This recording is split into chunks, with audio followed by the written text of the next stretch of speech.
this is where I might be a bit critical of the Spirit.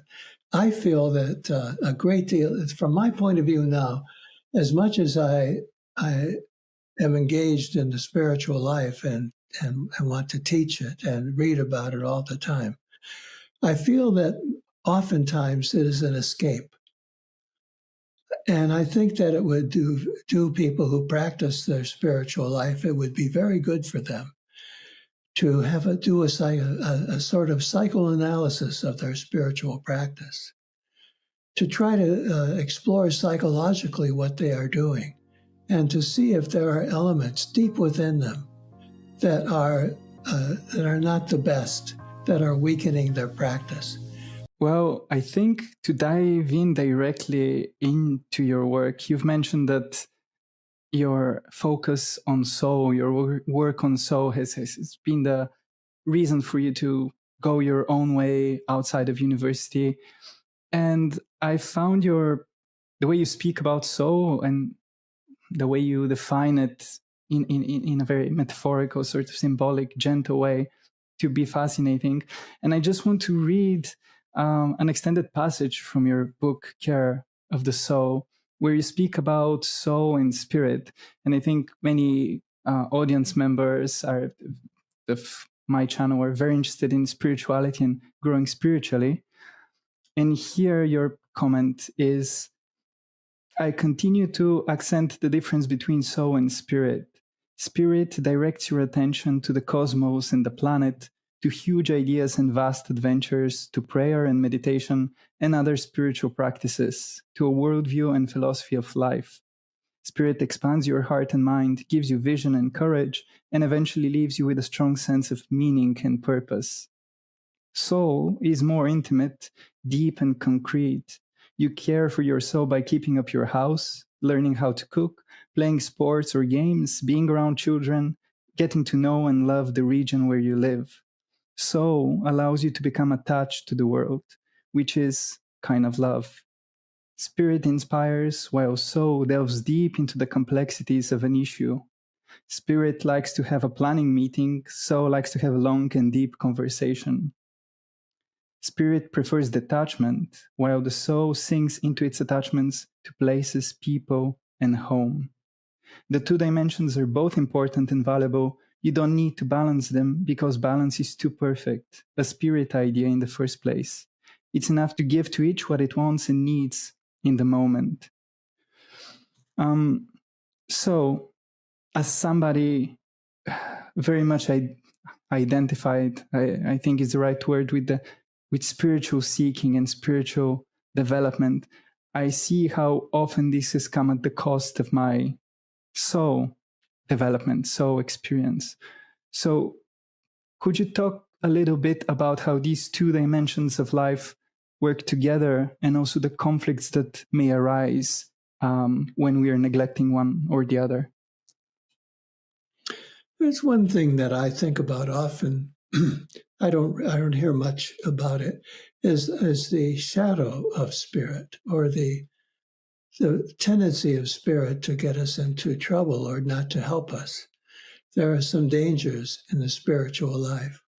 And I think we have such a glorious view of the spirit, especially people who are engaged in it in their lives, that they don't notice maybe the dangers.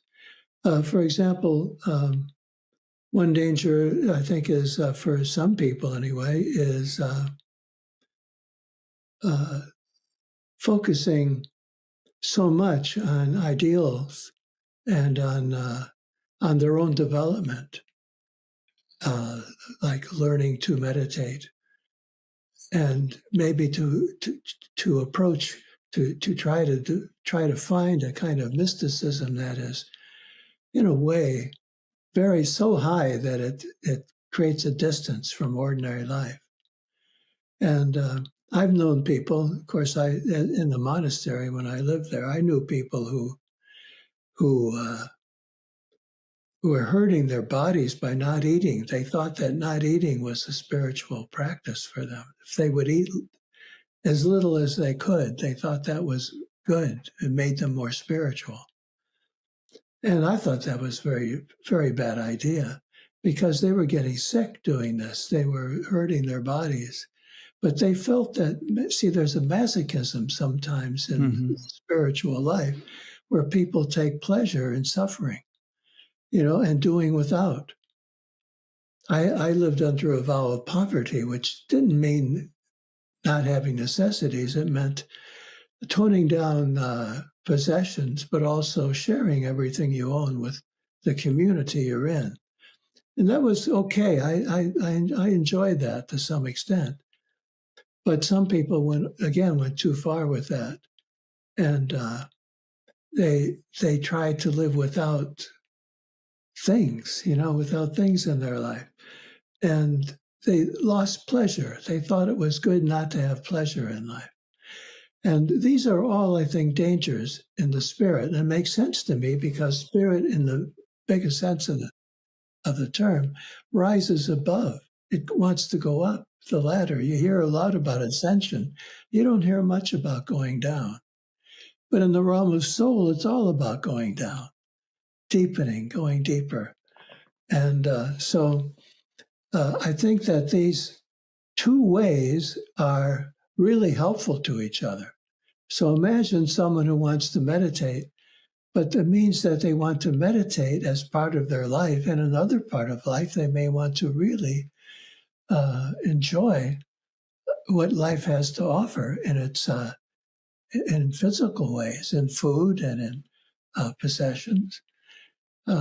Imagine someone who could become so high in the spirit that without abandoning their ordinary life, that could be very rich.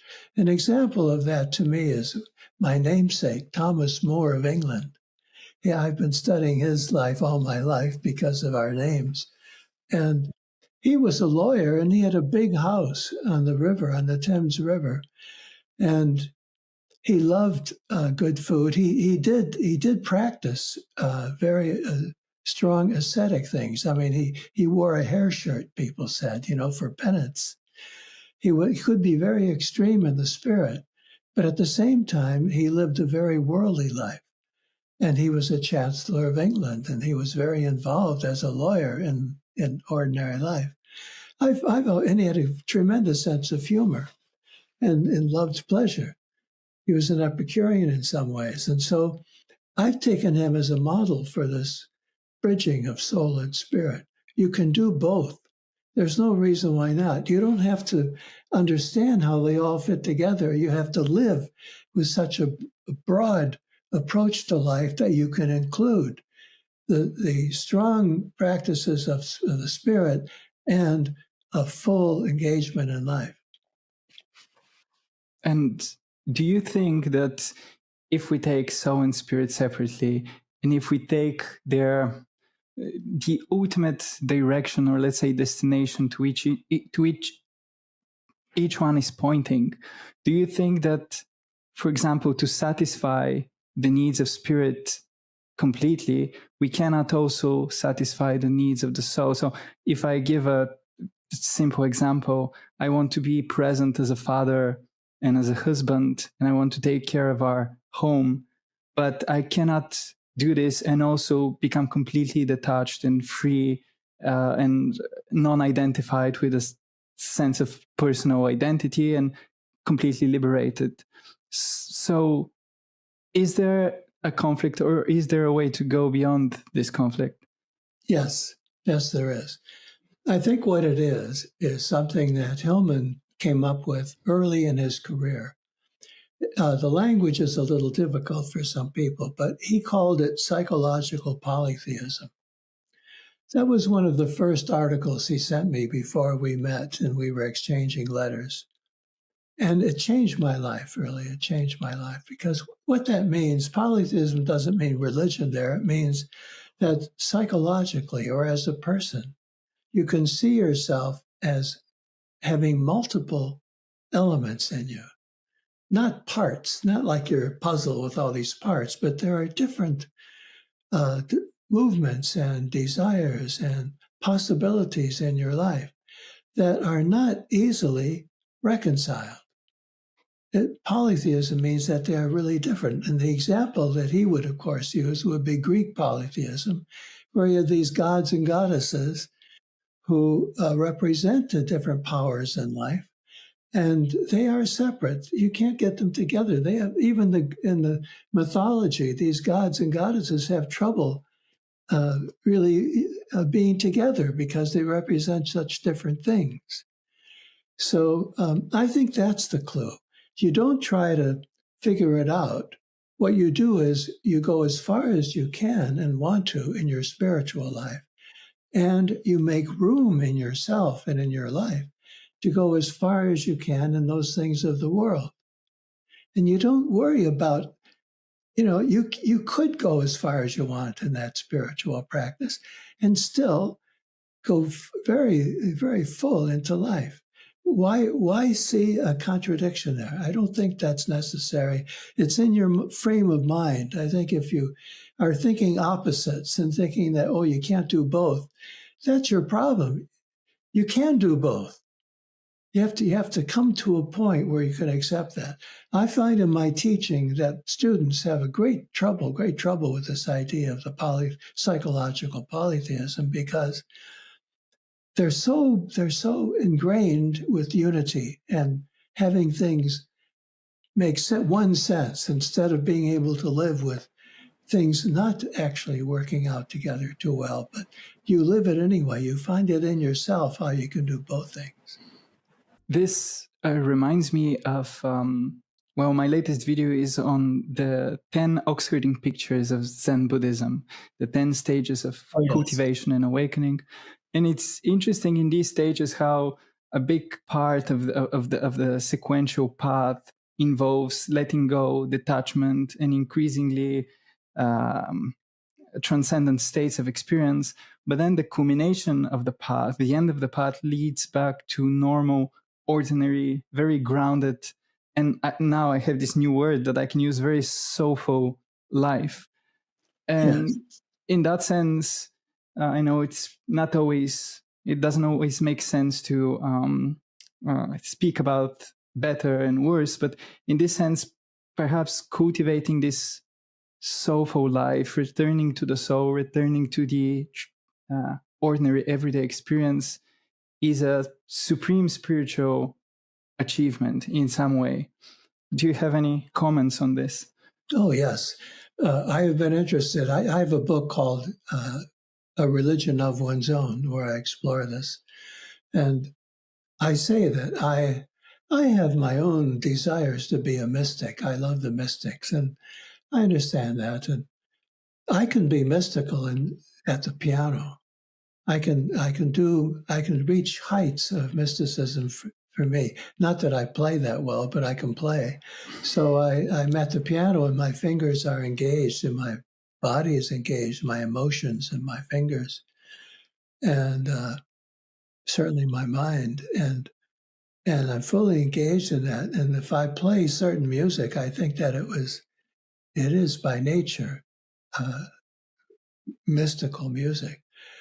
To me, that's as much a spiritual practice as sitting alone and trying to achieve stillness or something like that. The piano itself takes me to a place. The music takes me to a place that is transcendent. And so, but it's physical and it's emotional and it's tactile, and it's ears are involved. And so it's a particular kind of mystical practice. And I'm reading the book I'm working on right now. It's finished. I'm just touching it up. Is based. I don't know if you know this man, Henry David Thoreau. He's very, very well known in the United States, and in fact, he lived just an hour's drive from where I live right now. So I feel close to him, and I feel close to the group of people called Transcendentalists who are with him. And his idea is he called himself a mystic, he called himself a yogi, because he traveled rivers on his homemade boat or on a canoe, and he walked through the woods and felt he felt that nature gave him the meaning of his life, the purpose in his life, and that was his inspiration. So it was very much at hand, and so I like to think of him as a natural mystic. Nature and being in nature, being in the world, is a way to become enlightened, you might say. So, do I understand correctly that you're speaking about a kind of spirituality which does not seek transcendent experience and, I suppose, ultimate truth outside of actual concrete experience, but within it in some sense? Yes, I think that this is where I might be a bit critical of the Spirit. I feel that a great deal, from my point of view now, as much as I am engaged in the spiritual life and want to teach it and read about it all the time, I feel that oftentimes it is an escape. And I think that it would do people who practice their spiritual life, it would be very good for them to do a sort of psychoanalysis of their spiritual practice, to try to explore psychologically what they are doing, and to see if there are elements deep within them that are not the best, that are weakening their practice because of the lack of attention to the soul.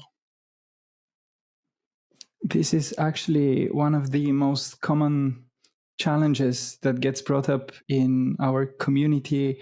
People keep bringing up this conflict they have in their experience between sustaining meditation practice where one observes whatever is going through the psyche without getting attached to it, but also at the same time, what do you do with all these emotions once you observe them, once you become mindful of them?